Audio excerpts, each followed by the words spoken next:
Boa noite. 3 pacientes que vieram do interior do estado com suspeita de febre amarela morreram no Hospital Eduardo de Menezes, em Belo Horizonte. Foram instaladas telas com inseticidas nas alas da unidade, onde estão internados mais de 20 pacientes. A preocupação dos vizinhos do hospital é com o mosquito Aedes aegypti. Em ambientes urbanos, ele também pode transmitir a doença. No bairro, alguns moradores preocupados. Tomar vacina contra a febre amarela. Tem medo, né? Porque a gente tem que prevenir, né? Eles vivem às margens do córrego Bom Sucesso. A região passou por um pente fino da prefeitura e receberá aplicação de inseticida. Vai detetizar as casas da vila tudo. É a primeira vez, né? Nunca teve nenhuma ação desse tipo? Não, primeira vez. A preocupação é que ali fica o Hospital Eduardo de Menezes, onde 23 pacientes com suspeita de febre amarela estão internados, 2 no CTI. Segundo a Fundação Hospitalar do Estado, 3 pacientes morreram nos últimos 4 dias. A esposa de Adriano, que preferiu não gravar a entrevista, está entre os doentes. Ele é de Santa Bárbara do Leste. Disse que a mulher começou a sentir os sintomas há uma semana. O hospital é referência em doenças infecciosas e disponibilizou 42 leitos para pessoas com febre amarela. Para tentar evitar a transmissão por aqui, a prefeitura tomou algumas providências, como instalar telas com inseticida nas janelas. Para evitar a entrada do mosquito Aedes aegypti, para que a gente diminua os riscos de que o Aedes se infecte com o sangue desses indivíduos que estão provavelmente com febre amarela. O último levantamento da Secretaria Estadual de Saúde apontou 133 casos suspeitos de febre amarela e 38 mortes. O surto acontece em 152 cidades da região leste do estado, o que levou o governo a decretar a situação de emergência na semana passada. Aqui na capital, a recomendação é para quem for viajar para aquela área de risco se vacinar. Caso tenha recebido, por exemplo, somente uma dose, essa pessoa deve receber a segunda dose, tá? Independente de ter 10 anos, se ela está indo para essa área, 10 anos que tomou a primeira. Por quê? Ela pode ser feita com espaço mínimo de 30 dias para quem vai para a área onde está havendo o surto. No caso da pessoa não ter recebido dose alguma, ela tem que se vacinar e tem que aguardar 10 dias para se deslocar para essa área, para que haja soroconversão e então ele esteja protegido.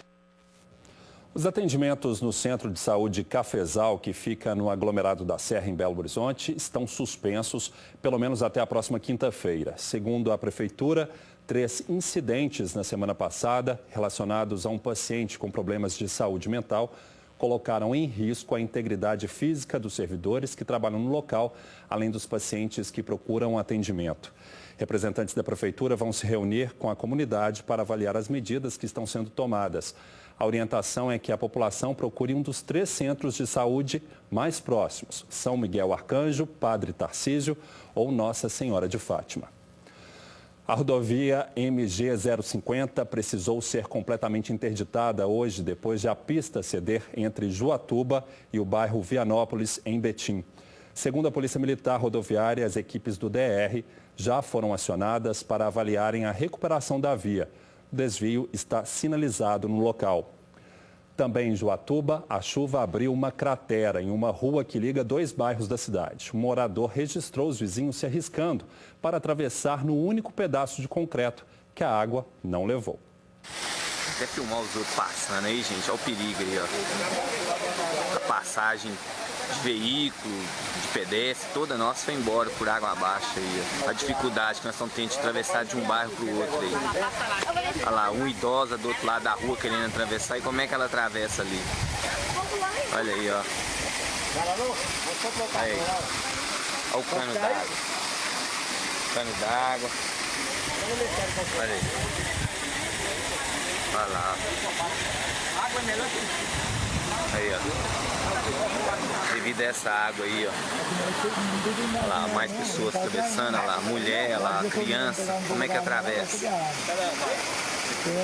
Vamos lá, gente, ajuda nós aí. Nós tivemos na prefeitura e diz a prefeita que só ia fazer um serviço aqui se a situação piorasse. Acho que mais do que isso aí não tem jeito não, né? né? Divulga pra gente aí. Nós somos moradores do bairro Samambaia, região de Chuatuba. Aqui é conhecido como bueiro, agora já tá mais como buraco. Ajuda aí, por favor, hein? A Prefeitura disse que está acompanhando e realizando obras para que os moradores tenham menos transtornos. Disse ainda que os órgãos competentes foram acionados para que seja resolvido o problema. Onda de vandalismo em Três Pontas, no sul do estado. Um grupo de pelo menos 5 pessoas causou pânico ao passar por um dos bairros da cidade. A gritaria dos suspeitos durante a madrugada assustou os moradores. O carro do pedreiro ficou todo danificado. É lamentável, porque o carro deu trabalhar, certo? E a pessoa vinha fazer isso aí sem a gente prejudicar ninguém, certo? Dona Graça ficou sem energia elétrica depois que os suspeitos destruíram o padrão de luz da casa dela. Não tem explicação, isso aí é pouca vergonha as pessoas fazerem umas coisas dessas, né? O comerciante também ficou no prejuízo. Os marginais tentaram arrombar a porta da lanchonete dele, que ficou danificada. Até blocos de concreto foram arremessados em direção ao comércio. Conseguiram fazer uma barriga na porta e na hora que eles viram que dava para ter passagem, a viatura chegou. De acordo com testemunhas, pelo menos 5 pessoas participaram deste ato de vandalismo, que começou ainda em outro bairro. Todos os suspeitos são moradores aqui do bairro Antônio de Brito e foram identificados pelas próprias vítimas. A atitude criminosa dos suspeitos deixou os moradores preocupados. Tá sem jeito de sair de casa, largar a casa sozinha, né? Porque você já viu, a gente tem que vigiar, né? Eu tô com medo, sim, que eu moro sozinha, né? A PM de Juiz de Fora localizou uma plantação com cerca de 7.000 pés de maconha nesse fim de semana. A droga estava em um terreno na zona rural e foi encontrada por militares do Batalhão de Patrulhamento Aéreo. Na propriedade, que é de difícil acesso, a polícia também encontrou cabanas com material para cultivo da droga. Uma parte foi levada como amostra para a delegacia e o resto incinerado no local. Em Divinópolis, um adolescente forjou o próprio sequestro para conseguir dinheiro da família, suspeita de que ele queria comprar drogas. Segundo a Polícia Militar, uma mulher contou que recebeu uma ligação e do outro lado da linha um homem disse que o filho dela, de 14 anos, havia sido sequestrado. Ele exigiu R$ 750 pelo resgate e marcou o ponto de encontro perto de um shopping aqui em Divinópolis. A polícia desconfiou e começou a monitorar a situação. Pouco depois, a PM descobriu que o próprio adolescente tinha forjado o sequestro para tentar enganar a mãe e conseguir dinheiro dela. Ele foi detido e um homem de 43 anos que deu apoio à ação foi preso. Os dois foram levados para a delegacia. Imagens de uma câmera de segurança mostram um bandido armado rendendo um funcionário de uma loja de conveniência de um posto em Varginha. O criminoso ainda obrigou a vítima a entregar todo o dinheiro do caixa. O criminoso, que está de blusa com capuz, não se preocupa com o movimento na loja de conveniência e anuncia o assalto. Armado com um revólver, ele rende o funcionário que está no caixa. Preocupado com as câmeras de segurança, o bandido cobre o rosto a todo momento. Clientes percebem a ação e se afastam. Alguns deixam a loja. O assaltante obriga a vítima a abrir a gaveta e, em seguida, rouba todo o dinheiro antes de fugir a pé. O bandido fugiu com cerca de R$ 500. A polícia esteve no posto, mostrou algumas fotos de suspeitos para as vítimas, mas o criminoso não foi identificado. 4 pessoas, entre elas uma adolescente, foram detidas por guardas municipais suspeitas de praticar assaltos na orla da Lagoa da Pampulha, na capital. Com o grupo foi apreendida uma réplica de submetralhadora. A Guarda Municipal prendeu o bando enquanto eles levavam tranquilamente tudo de quem passava pela orla da Lagoa da Pampulha. Antônio Davi da Silva, de 19 anos, Gabriel Henrique Teixeira, de 20, Débora Franciele Pinto Coutinho, de 18 e uma adolescente de 15, utilizaram um carro para percorrer a orla e cometer os assaltos. De acordo com a Guarda Municipal, os crimes eram orquestrados pela menor. Ela chegava até as pessoas e perguntava as horas. Quando as vítimas estavam distraídas, o grupo ia e anunciava o assalto. Com eles foram apreendidos todos esses materiais aqui, olha, uma réplica de submetralhadora, 4 celulares, dinheiro, óculos, relógios, bolsas, este boné, uma sacola cheia de roupas e também este equipamento aqui, olha, que, segundo a Guarda Municipal, é utilizado para estourar vidros de carro. A menor foi encaminhada aqui para o CIA. Por causa disso, todos os envolvidos também foram trazidos para cá. Antônio já tem passagem pela polícia por roubo e furto. Ele teria tentado subornar os guardas para que o grupo não fosse preso.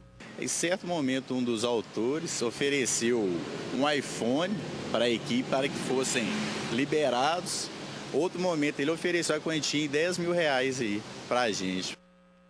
Está preso o suspeito de espancar e estuprar uma criança em Juiz de Fora, na Zona da Mata. A menina de quase 2 anos não resistiu e morreu antes de chegar ao posto de saúde. Leonardo Monteiro da Silva Rodrigues, de 24 anos, confessou ter agredido Leide Daiane da Silva, de 1 ano e 10 meses.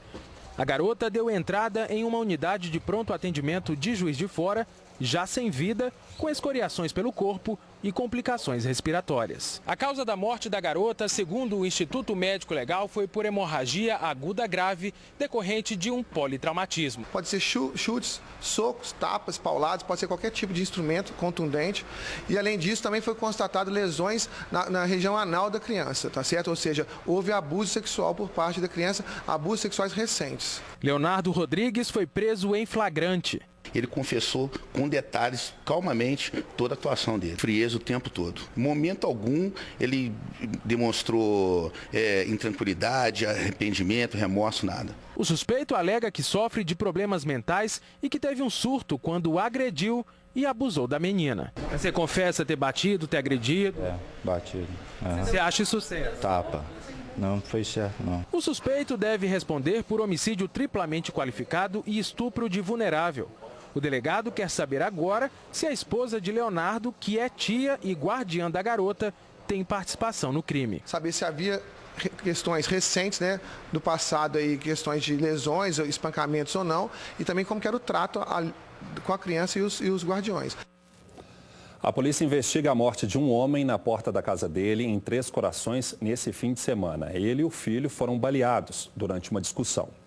Alexandre da Conceição Ralfed, de 49 anos, foi morto com um único tiro. Testemunhas afirmaram à polícia que Alexandre estava na porta da casa com a mulher dele e o filho conversando com um homem e que durante essa conversa houve um desentendimento e que o suspeito sacou um revólver e começou a atirar.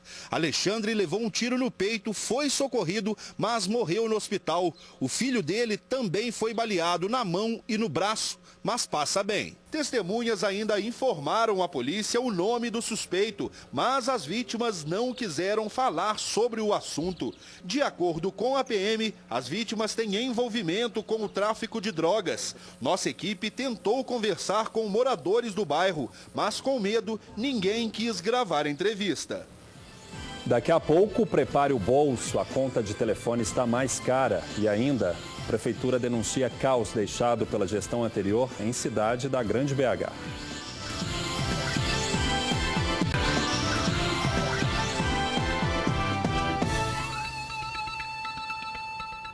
Muitos brasileiros já estão pagando mais caro para utilizar os planos pós-pagos e controle de algumas operadoras de telefonia móvel e fixa. O valor varia de estado para estado. Aqui em Minas, os serviços prestados devem ter um aumento de mais de 20%. O imposto que antes era cobrado apenas nas ligações e serviços, agora incide nas assinaturas. Trata-se de um acréscimo no serviço prestado e não um reajuste das tarifas. Significa dizer que esses outros serviços, então, na verdade, esses outros custos que são de suporte, de estrutura e tudo mais, muitas vezes até de instalação da telefonia na sua casa, eles também passarão a ser tributados. As operadoras já começaram a informar os clientes sobre a taxa mensal. A diferença no bolso vai depender do estado em que o consumidor mora. A alíquota do ICMS varia de 25% a 37% nos estados brasileiros. O ICMS será calculado sobre o valor das assinaturas de linhas fixas e celulares pós-pagos. O consumidor terá que fazer novas contas. Pega a conta do telefone e começa a olhar lá todos os custos adicionais que tem na sua conta ali e faz uma conta em torno de 27%, que é a alíquota que nós temos informação do Estado de Minas, então você vai ter um líquido aí de quanto isso deve acrescer a sua conta telefônica. De acordo com o Sindicato das Operadoras, o Imposto sobre Circulação de Mercadorias e Serviços, o ICMS, será repassado aos estados. As empresas de telecomunicação,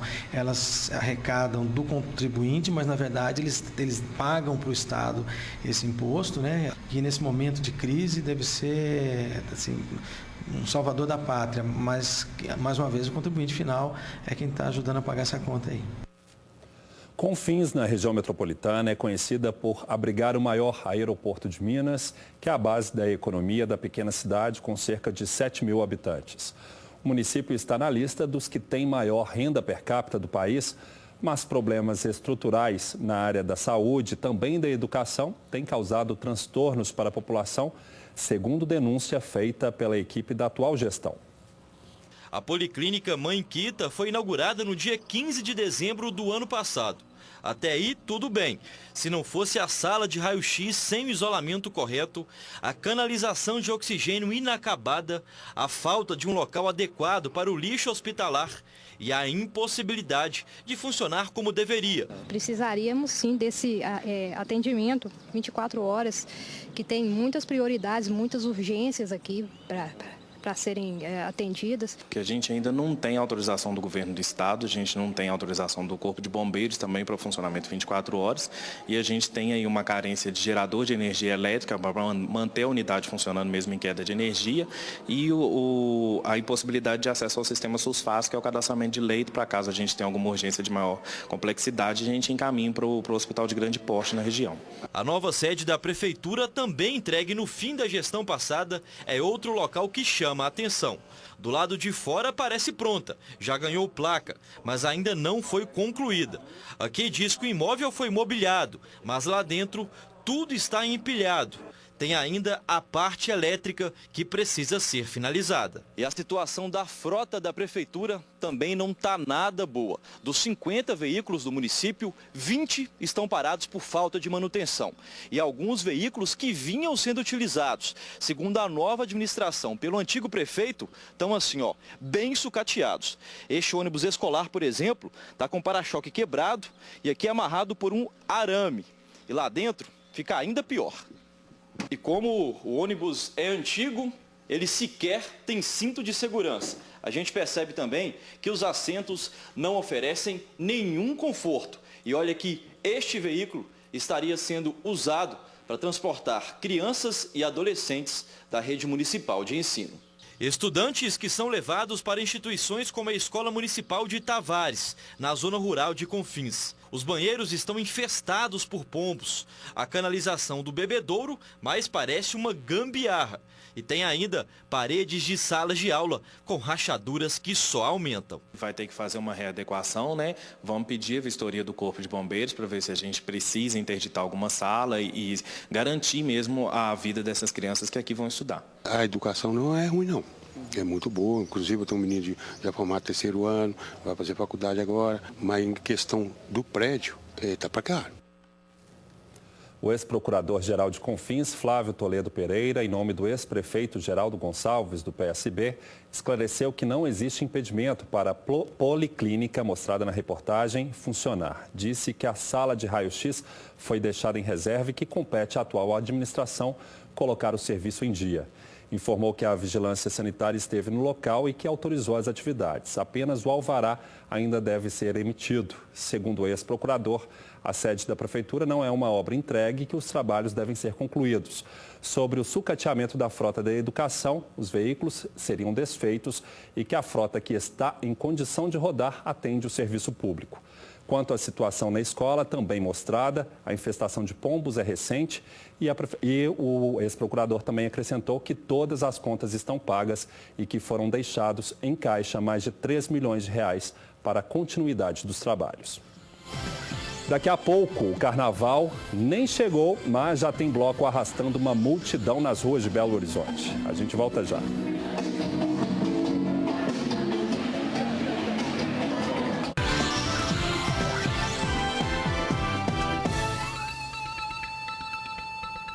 Cerca de 5.000 pessoas lotaram as ruas da Savassi nesse domingo, no pré-carnaval de Belo Horizonte. Teve pagode, samba, até funk.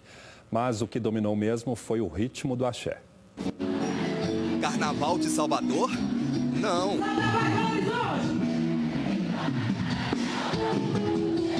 É Carnaval de Belo Horizonte mesmo. Ou melhor, pré-carnaval. O aquecimento tomou conta das ruas da capital mineira. Tinha folião para todos os lados. É o pré-carnaval, imagina o carnaval, vai estar estourando. Com certeza, estarei presente em todos. O carnaval vai ser aqui em BH, que está melhorando cada ano mais e vai ser muito bom. Teve mamãe que até trouxe a filha para pular atrás do trio. Só alegria, carnaval BH, vamos lá! Milhares de pessoas foram curtir a principal atração do primeiro grande bloco a sair nas ruas de BH, o Chá Rosa da cantora baiana Aline Rosa.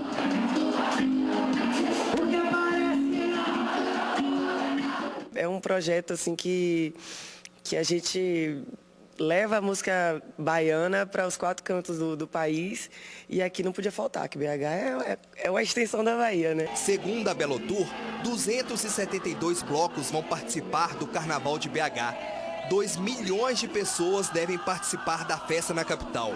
E os foliões podem aguardar que vem muito mais por aí. Dia 21, nós estamos trazendo Cláudia Leite para Belo Horizonte. E depois da grande procura por Cláudia Leite, nós vamos trocar o espaço de Cláudia Leite para ir para um outro local, fazendo também uma pista solidária. Se o carnaval for a metade que está sendo hoje, vai ser ótimo.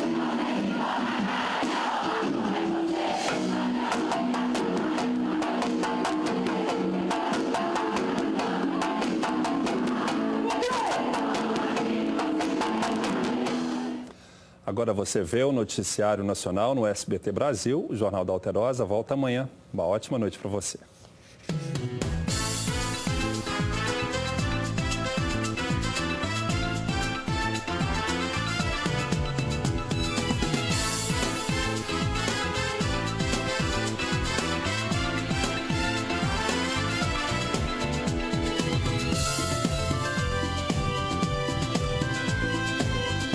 Os estragos da chuva mais